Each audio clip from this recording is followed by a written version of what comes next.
Hey there, and welcome. Today we're going to dive into something really powerful, something that'll make your English sound way more natural and friendly. We're talking about useful, everyday expressions. And trust me, this is way beyond just grammar rules. This is about real communication. Okay, so let me ask you something. A question you've probably heard, I don't know, a million times. Ready? How are you today? Seriously, think about it for a sec. What's that one word that just pops into your head? I'm going to guess it's this one. Fine, right? Look, it's not a wrong answer, but it's got this kind of secret power. It's a conversation stopper. It just ends things, you know? It doesn't ask for anything more.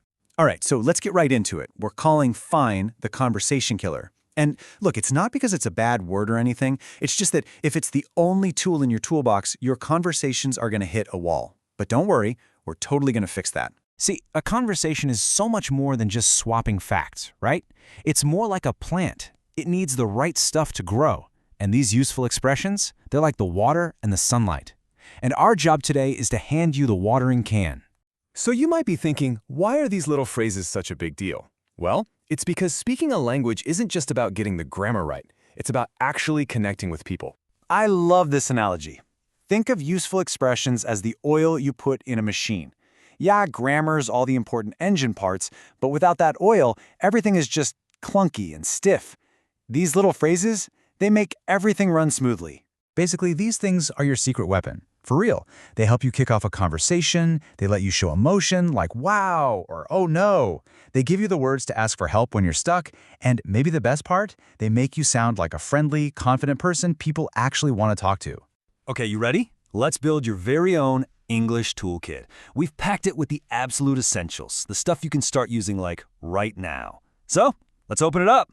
First thing in the toolkit, greetings. Now, I know these look basic, but pay attention to the flow. How are you isn't just a one-and-done question. It's a back and forth. The magic ingredient is adding "and you" at the end. That one little phrase hands the conversation right back to the other person. It keeps it alive, instead of just, fine, end of story. All right, next up, polite expressions. These are, well, they're non-negotiable in pretty much any language. And it's a simple pattern, right? Someone says thank you, you say, you're welcome. They say I'm sorry, and you say, no problem. It's these little things that show you're polite and just easy to talk to. Okay, this next one is so important. We've all been there, feeling totally lost in a conversation. It's stressful, but these phrases, they're your lifeline. Seriously, never be afraid to say, I don't understand. It doesn't make you look bad. It shows you actually care about understanding. And that's an amazing quality. This is where the magic happens.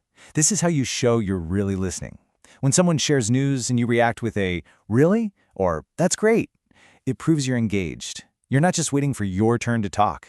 It turns one person talking at you into two people talking with each other. And of course, we need to know how to wrap things up smoothly.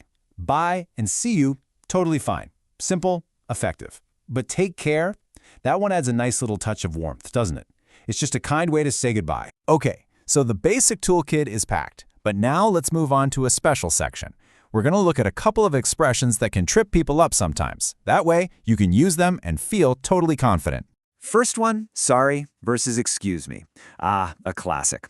But the difference is actually pretty simple. You use sorry when you did something wrong. You messed up, you were late. You use excuse me when you need to get someone's attention politely, like asking for the time. Makes sense, right? Next up, let's talk about the see you family. They all sound kind of the same, but they actually mean different things. See you later usually means later today. See you tomorrow, well, that one's pretty obvious. And see you soon is just a nice, friendly way to say goodbye when you don't know exactly when you'll see them next. All right, so we've talked about why this is important. We filled up our toolkit. We even tackled some of the tricky bits. So what's next?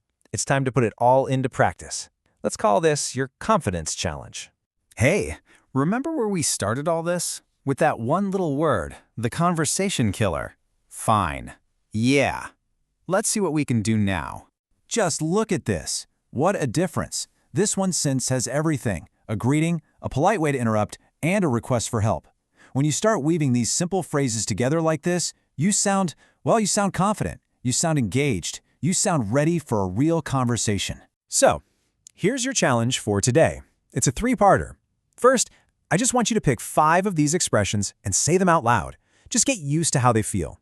Second, try writing a super short conversation using them. And third, if you've got a teacher or a friend, share it with them. The goal here is to go from just knowing the stuff to actually doing it. And that brings us right back to the beginning with one final question for you. You've got the toolkit now, you know what to do, you are officially ready to build bigger, better, and way more interesting conversations. So, are you ready to stop saying just fine